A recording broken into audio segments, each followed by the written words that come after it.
My sin was heavy, but chains break at the weight of your glory. I needed shelter, I was an orphan. Now you call me a citizen of heaven. When I was broken, you were my healing. Now your love is here and I'm breathing. I have a future, my eyes are open. 'Cause when you call my name,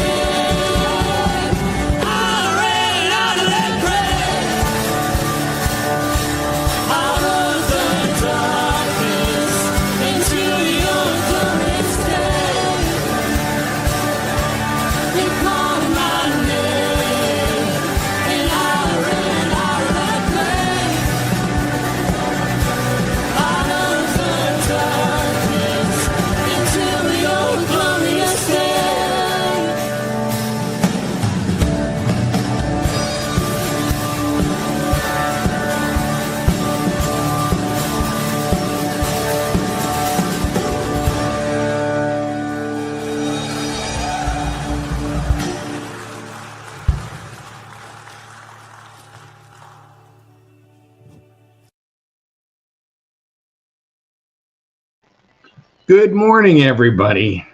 It's the last day of what I call unsupervised.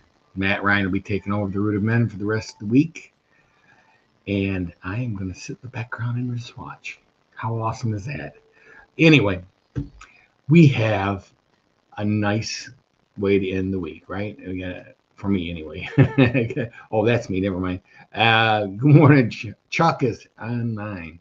He was on there really early. And Brian Flaming. Good morning, Brian.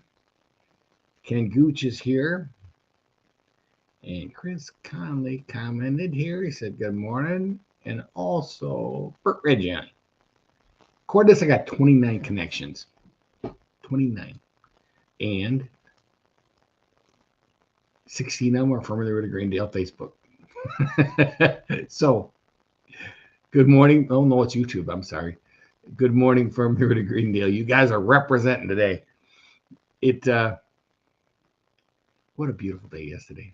I got to go out and do some yard work. I got my deck opened up. In the winter, we cover all the furniture to protect it from the winter. And the first thing I did is sit in one of the chairs. It's like a real fine weed wicker, and that fell through. Oh well, so much for the cover saving the chairs. They've lasted a long time, but it was very defeating, I guess would be the word I would use. You're 1 minute you're uncovering everything, getting it all set up nice and pretty, and then you sit on it, and the chair goes. Oh gosh, who else we got here? Dave Donnelly just came on. Good morning, Dave. And London came on. Good morning, London. All right, so we're glad you're all with us this morning. We are in 1 Corinthians 9. Just started this chapter 9, 1 through 12. Quick review. Paul has gone to the Corinthian church. It's a mess. He's gone through correcting all the weird sexual stuff that's going on there, and he's gone through all the eating meat with sacrifice to gods. He's gone through this litany of problems they have in this church, and they're not done. Then all of a sudden, we get in chapter 9 a totally different chapter. I mean, this one it pops up, and it'll lead you to think kind of like what I did. I think when I first read it, I go, "Oh, they're not happy with him. Am I not free? Am I not an apostle? Have I not seen Jesus our Lord? Are not you my workmanship in the Lord? If to others I am not an apostle, at least I am to you, for you are the seal of my apostleship in the Lord. This is my defense to those who would examine me. Do we not have to eat and drink? Do we not have the right to take along a believing wife, as do the other apostles and the brothers of the Lord and Cephas? Or is it only Barnabas and I that have no right to refrain from working for a living? Who serves as a soldier at his own expense? Who plants a vineyard without eating any of the fruit? Or who tends a flock without getting some of the milk? Do I say these things on a human authority? Does not the law say the same? For it is written in the law of Moses, you shall not muzzle an ox when it treads out the grain. Is it for the oxen that God is concerned? Does he not certainly speak for our sake? It was written for our sake, because the plowman should plow in hope, and the thresher should thresh in hope of sharing in the crop. If we have sown spiritual things among you, is it too much if we reap material things from you? If others share this rightful claim on you, do we not even more?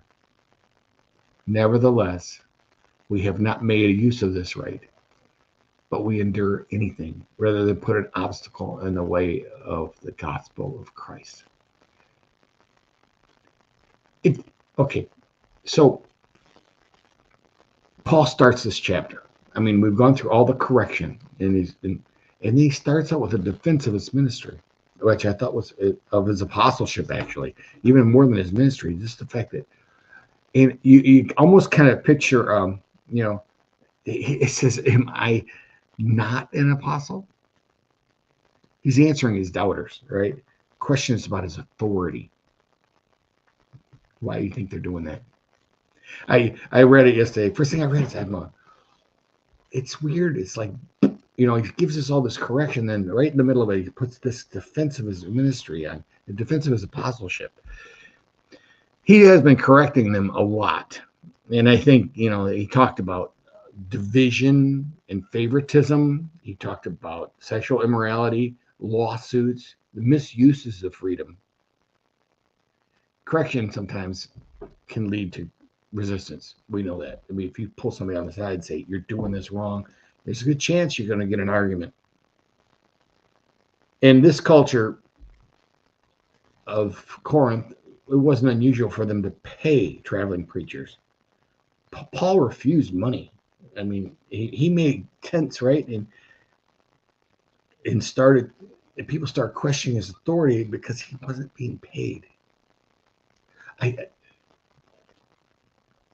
realized that wasn't the reason. The reason was he was correcting them. But Paul's very gift to the church. If you think he was doing this out of because he knew it was self-sacrificing, and his very gift to the church in Corinth was being used against him at this time to undermine his ministry. That we can't help but believe that this is not that unusual.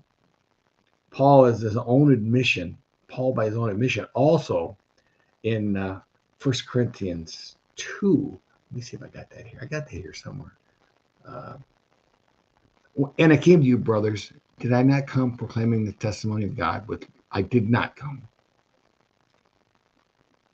proclaiming the testimony of God with lofty speech or wisdom. For I decided to know nothing among you except Jesus Christ and him crucified.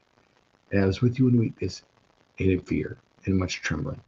And my speech and my message were not plausible words of wisdom, but in the demonstration of the Spirit of power, so that your faith might not rest in the wisdom of men, but in the power of God. He did this. That was his plan all along.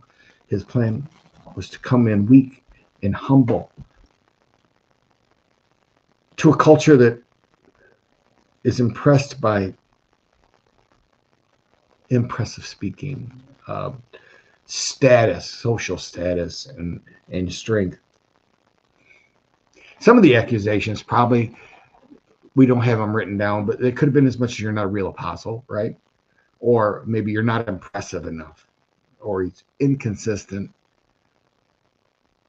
or he doesn't even deserve this authority. But he responds, the way he responds in this, he responds with the law, right? He responds telling the law allows them to get paid.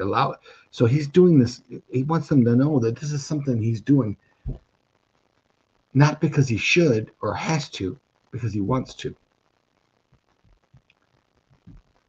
He defends his calling,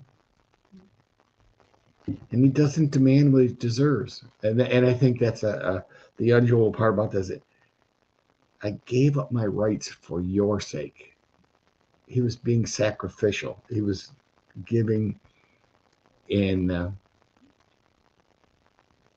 the people didn't seem to get it. And I think in that chapter, this whole chapter, he really is going to pursue that fact that this is a gift. This is something he's giving to God. He's giving to the people of Corinth. And I thought to myself as I was reading this, wow, has the church changed at all in 2,000 years? I look at truth and correction today can often bring varied reactions, but offense. How many people have left the church because the pastor says, no, that's not right?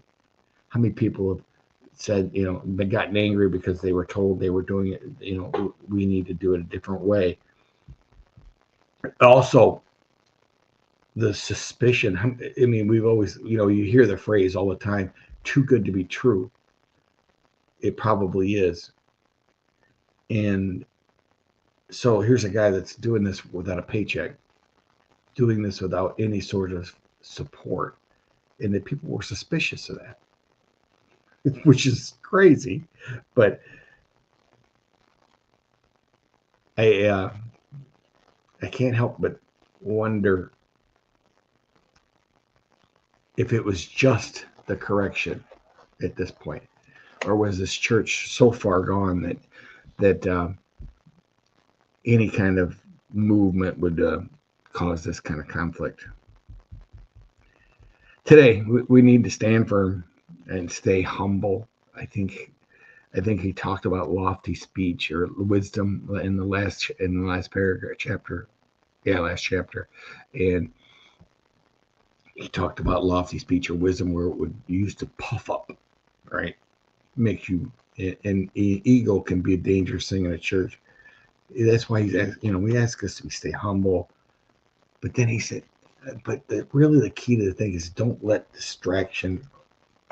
opposition distract you from what your goal is. Paul's got a mess here going in Corinth. We know that. And I'm not sure that ever got fixed. 2 books and a lot of hard words. And he's still going to go at it, though. He's not giving up. Those books became a part of our canon. Those books were so important, such important theology that they couldn't be excluded, no matter how bad the church was, right? I pray that this was a blessing to you. Oh, let's see if anybody else came on. I don't know that even how to read that. AJ, good morning, and good morning to you too. All right. I think that's all I got. And you know what? I'm done for the week. So now you guys get to get some real entertainment. All right. I'm just kidding. All right. Have a firmly rooted day, gentlemen. And may someone see Jesus in you today. Peace.